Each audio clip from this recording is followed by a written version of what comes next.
Հիմա այն ամենախոշոր կասկածի մասին,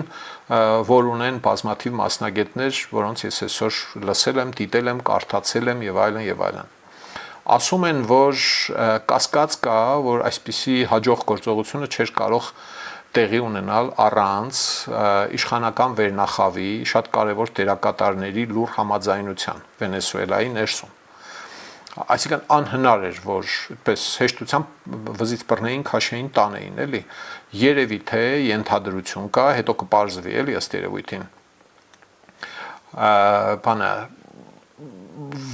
որ եղել է լուր համաձայնություն կամ գաղտնի համաձայնություն կամ այսպես ասած դավաճանություն նախագահին Մադուրոին դավաձիտ է արել զզվցրել է Մադուրոն շատ-շատերին վերջապես այնտեղ կողքու բոլորից ասել են ախպեր տանկ բրծնենք էլի հանձնենք բրծնենք հա այս ենթադրությունը երկու օրը պատտվում է աչուցախ թե լավ ինչքան էլ ուզում է թույլ պաշտպանություն լիներ նախագահ վատ պաշտպանված լիներ երկիրը թույլ լիներ, դիկտատորական լիներ, բայց վերջի վերջո ահագին զենք ու զրահ ու բաներ, զինամթերք բաներ ուներ ու առանց ուրեմն դիմադրության փաստորեն կամ առանց շոշափելի դիմադրության վերցրել տարել են, էլի նախագահին։ Սիրելի ժողովուրդ, խնդրում եմ լայքել եւ բաժանորդագրվել ալիքը։ Դրանով դուք կնպաստեք, որ հաղորդումներն ավելի շատ մարդ տեսնի։